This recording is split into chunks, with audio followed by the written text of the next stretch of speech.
Holidays is a 2016 American horror anthology film featuring directors like Kevin Smith, Gary Shore, Scott Stewart, Nicholas McCarthy, Dennis Widmeyer, Kevin Kolsch, Sarah Adina Smith, Anthony Scott Burns, and Adam Egypt Mortimer.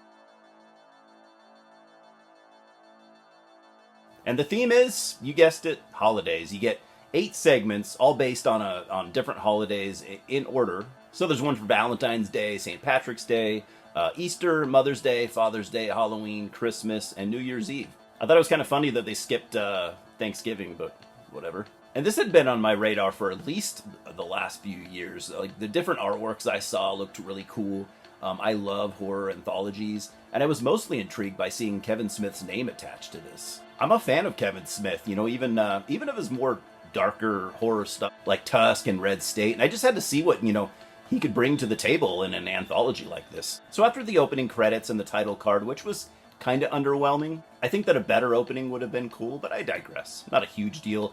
We get the first segment, Valentine's Day, directed by Kevin Kolsch and Dennis Widmeyer. I know those two guys from Starry Eyes from 2014, and one of my favorites of recent horror films. And this was actually one of my favorite segments.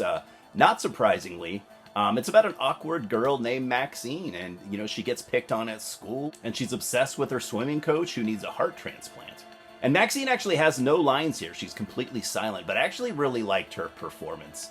She reminds me a little bit of May, you know, from the movie May, and even a little bit of Samara from The Ring with like her dark, smoldering eyes. This could have probably been a pretty decent feature length, actually, and definitely check out Starry Eyes if you haven't. It's awesome. Segment number 2 is St. Patrick's Day, written and directed by Gary Shore, and I like it, but it's a wild one.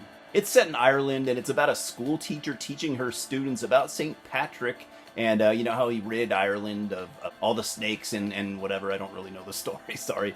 But she ends up being cursed by a very creepy little girl, one of her students who seems to be into some kind of witchcraft. And the curse caused her to become pregnant, and the baby's not human.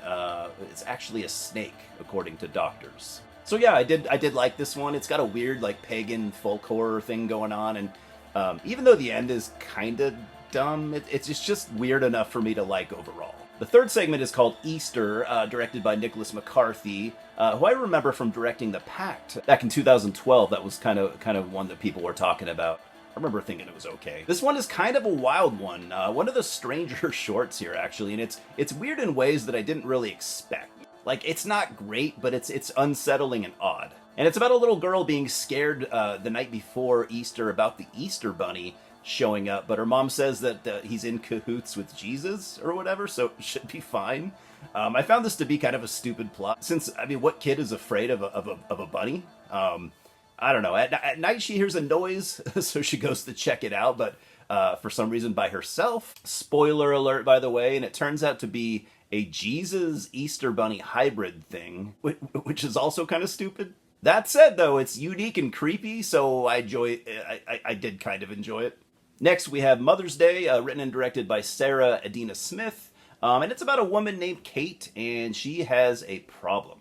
And it's a very unique problem where she gets pregnant every time, literally every time she has sex, no matter what precautions she takes. So her doctor sends her to some lady who performs some sort of pagan fertility ritual, I guess, and all that goes sideways pretty quick when she is not allowed to leave.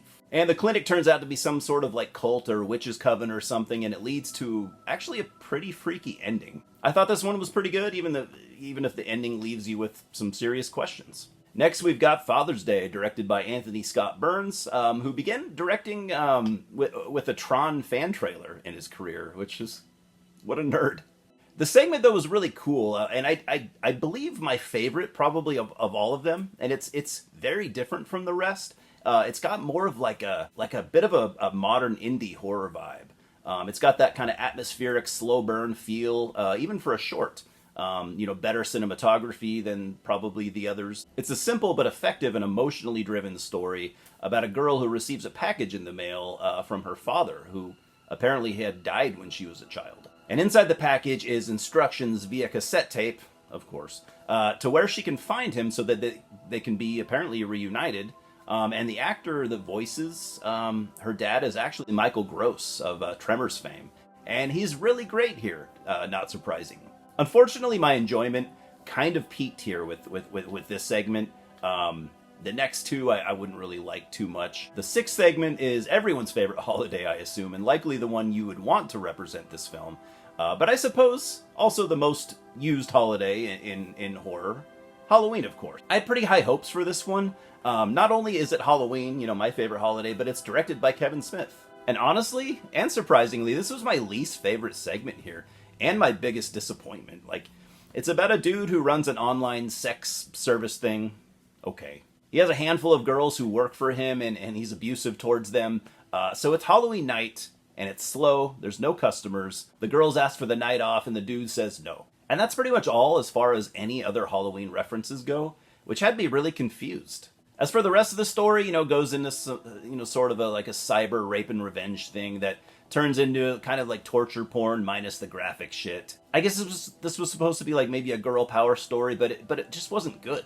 Some nice cinematography, but that's the only good thing that I can really say. Segment 7 is Christmas, written and directed by Scott Stewart, known for movies like Legion, Priest, and Dark Skies. This one stars Seth Green, which was kind of funny since I think he's the only actor that I recognize out of all of these shorts. And this one sucks too, slightly better than the Kevin Smith turd, but barely. It's about a dude who basically kills a guy while out getting some sweet VR goggles, as a Christmas gift for his kid. And it turns out to be exactly what you expect, a dated VR-based segment that doesn't go anywhere interesting, as they never do.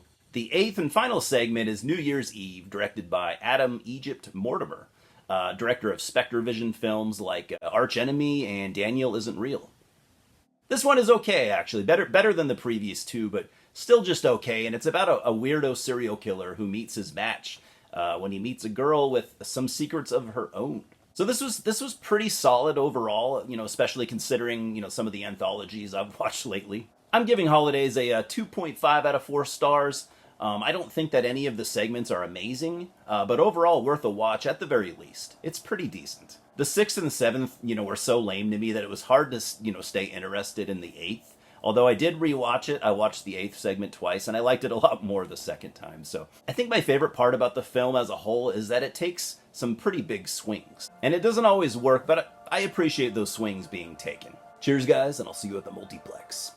Subscribe right now, please.